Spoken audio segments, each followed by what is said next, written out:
This is Centella Asiatica, Gotu Kola, and it's got these heart-shaped leaves. This is also known as arthritis herb.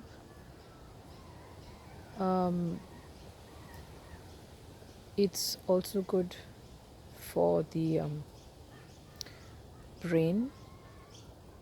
It's also a memory herb, but not as special as Brahmi is. This is also referred to as Brahmi in some places, but this is not the original Brahmi.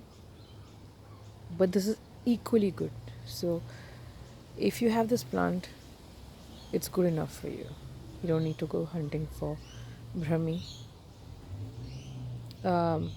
It likes a lot of water. It does really well in shade. Sorry for the.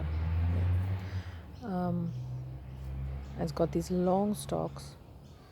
Here in Australia, possums love this. I hardly get any because they come and steal all of it. But because it's so easy to grow, this is something that a new gardener will find very easy to handle.